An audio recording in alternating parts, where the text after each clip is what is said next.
వాడే ఆ 10 రకాల కూరగాయలు కూడా చూడండి. ఇక్కడ నా దగ్గర టర్నిప్, ఇది కూడా మా తోటలోనే పండుతుంది. ఇది గుమ్మడికాయ, ఇది క్యారెట్, ఇందులో కాలీఫ్లవర్, ఇది క్యాబేజ్, ఇక్కడ నాకు క్యాప్సికము, ఉల్లిపాయ, బీన్స్. ఏంటి 9 అయిపోయాయి కదా. దీంట్లో మళ్ళీ టమాటా, ఇవన్నీ వేసుకొని మనం ఆకుకూర. అయితే ఇప్పుడు ఇందులో చుక్క నూనె వేయకుండా ఇది కుక్ అవ్వడం కోసం ఏం చేస్తానంటే నీళ్లు ఎక్కువ పోయిన ఒక 2-3 చెంచాల నీళ్లు ఇందులో పోసేసి దీంట్లో మనం కొంచెం అంత ఉప్పు లైట్గా మనకి దీంట్లో సరిపడా, అలాగే ఈ కూరగాయలని లైట్గా ఉప్పు వేసేసి చూడండి. ఇలా వేసి ఆ కూరగాయలు లైట్గా స్టీమ్. మనకి కూరగాయలు కూడా వీలైనంత వరకు కొంచెం పచ్చి కూరగాయలు తింటే మన ఆరోగ్యానికి మంచిది. ప్రతిదీ మనం బాగా ఉడికిచ్చేసి కాదు. అయితే ఇది బాగా ఉడికిపోతుంది. దీంట్లో ఇలా చేసుకునేటప్పుడు స్వీట్ పొటాటో, వెల్లుల్లి, అల్లం అలాంటివన్నీ కూడా వేస్ట్ చేస్తాను. మరోసారి చూపిస్తాను. అయితే గుడ్లు కూడా ఇక్కడ ఇవి నాటుకోడి గుడ్లు కొంచెం చిన్నగా ఉన్నాయి. నేను ఈ ఒక్క ఆమ్లెట్ మనం ఇద్దరు తినొచ్చు, ఒక్కరు కూడా తినేసి చక్కగా ఎంజాయ్ చేయొచ్చు. చూడండి, ఇందులో 2 నాటుకోడి గుడ్లు తీసుకున్నాను. అయితే ఒట్టి కోడిగుడ్లే కాదండి, నా దగ్గర బాతులు కూడా ఉన్నాయి. అయితే ఒకటి పెద్ద బాతుగుడ్డు కూడా తీసుకున్నాను. బాతుగుడ్డు మనకి టేస్ట్లో మనకి ఏదన్నా నీచు వాసన వస్తుందా అంటే ఏం రాదు. కాకపోతే ప్రోటీన్ మనకి చాలా చాలా బాగుంటుంది. మనకి ఫ్రాన్స్ కొన్ని దేశాల్లో కోడిగుడ్ల కంటే బాతుగుడ్లే ఎక్కువగా తింటారు. అంతేకాకుండా బేకింగ్ ఇలాంటివి చేసేటప్పుడు బాతుగుడ్లు ఎక్కువగా ఇష్టపడతారు. దాంట్లో కూరగాయల పైన నేను లైట్గా ఉప్పు వేస్తాను. అందుకని చెప్పేసి ఈ గుడ్డులో ఇంకా ఉప్పు వేయను. దానిపైన ఎలా వేస్తానో మీరే చూడండి. లైట్గా దీన్ని ఇలా బీట్ చేసుకోండి. ఇందులో కొంచెం అంత మిరియాలు, క్రష్ చేసిన మిరియాలు. అయితే క్రష్ చేసిన మిరియాలు ఏంటంటే మనకి ఆ నీచు వాసన ఏదైనా ఉంటే కూడా తగ్గిస్తుంది. అంతేకాకుండా మిరియాలు ఆరోగ్యానికి మంచిది. ప్రతిరోజు మనకి బ్రేక్ఫాస్ట్లో మీరు ఏది చేసుకున్నా లైట్గా కొంచెం మిరియాలు క్రష్ చేసి వేసుకోండి, టేస్ట్ పెరుగుతుంది, చాలా బాగుంటుంది. సో ఇప్పుడు కూరగాయలు నేను కేవలం ఎక్కువసేపు కాదు, కేవలం ఒక 30 సెకండ్లు, 1 నిమిషం పాటే దీన్ని కుక్ చేసుకుందాం అంతే.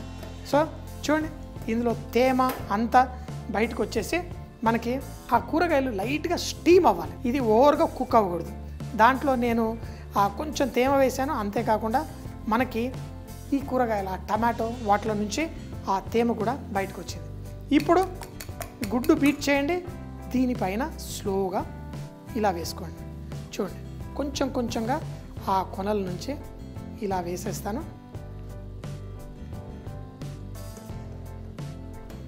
నా కూరగాయల ఆమ్లెట్ రెడీ అయిపోతుంది. మన తెలుగు వాళ్ళు రకరకాల పొళ్ళు, కంది పొడి, ఈ పొడి, ఆ పొడి, కారపొడి అన్నీ తయారు చేసుకుంటారు. మీరు కరివేపాకు పొడి, మీకు నచ్చిన పొడి. ఎందుకంటే ఇది మునగాకు పొడి. మునగాకు ఎంత అద్భుతమైన ఆకో తెలుసా? చాలామంది పెరట్లో ఉంటుంది. మీ ఇంట్లో లేకపోతే ఒక మునగ చెట్టు పెట్టుకోండి, దాని ఆకులు తీసుకొని మీరు తినండి. ములక్కాళ్ళు వస్తే ఇంకా అద్భుతం.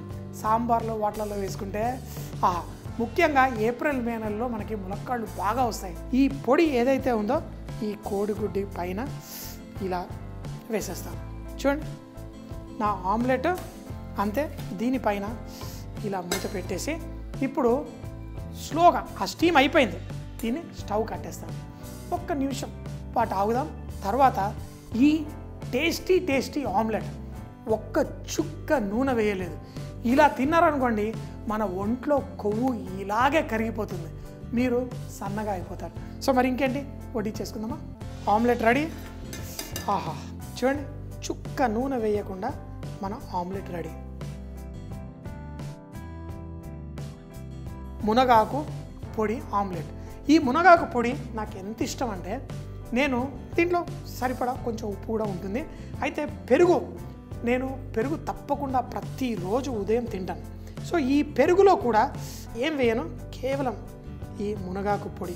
ఇది కేవలం మునగాకే కాదు, ఇందులో కందిపప్పు, శనగపప్పు, మినప్పప్పు, ఇందులో పల్లీలు, నువ్వులు ఇలా గన్ పౌడర్ మనం చేసుకుంటాం. 10 రకాల కూరగాయలతో కోడిగుడ్డు బ్రేక్ఫాస్ట్. దీన్ని తయారు చేయడానికి ముందుగా మీకు నచ్చిన 10 రకాల కూరగాయలు కొంచెం కొంచెం సన్నగా కట్ చేసేసి పెట్టుకోండి. వీటన్నిటిని మనం ఒక చిన్న గిన్నెలో ఈ 10 రకాల కూరగాయలు అందులో వేసుకోండి. 10 రకాల కూరగాయల్లో ఒక ఆకుకూర పాలకూర కూడా తీసుకున్నాను. కొంచెం నీళ్లు పోసి కొంచెం ఉప్పు వేసి దాన్ని లైట్ గా కలిపేసి స్టీమ్ చేసుకోండి. అలా స్టీమ్ అయిన తర్వాత 2 కోడిగుడ్లు, ఒక బాతుగుడ్డు తీసుకున్నాను. ఒట్టి కోడిగుడ్లైనా సరే చక్కగా బీట్ చేసి కొంచెం మిరియాల పొడి వేసి చూపించిన విధంగా ఆ కూరగాయలు లైట్ గా స్టీమ్ అయిన తర్వాత చూపించిన విధంగా పోసేయండి. దానిపైన మునగాకు, కారపొడి చూపించిన విధంగా దానిపైన వేసి మూత పెట్టి నిమిషం పాటు కుక్ చేసుకోండి. తరువాత దీన్ని వేడివేడిగా ఒక ప్లేట్ లో వడ్డించుకొని దీంతో పాటు తినడానికి పెరుగు, దానిపైన మీకు నచ్చిన కారపొడి, అలాగే పప్పాయ, జాంకాయ, అరటిపళ్ళు ఇలాంటి ఫైబర్ రిచ్ ఉన్న ఫ్రూట్స్ కనుక మీరు బ్రేక్ఫాస్ట్ లో ఎంజాయ్ చేస్తే ఈ కూరగాయలతో పాటు ఆ కోడిగుడ్లు బ్రేక్ఫాస్ట్ చాలా అద్భుతమైన బ్రేక్ఫాస్ట్ అవుతుంది. ఆరోగ్యవంతమైన జీవితాన్ని ఎంజాయ్ చేయడానికి చుక్క నూనె లేకుండా ఈ బ్రేక్ఫాస్ట్ తయారు చేసుకోండి.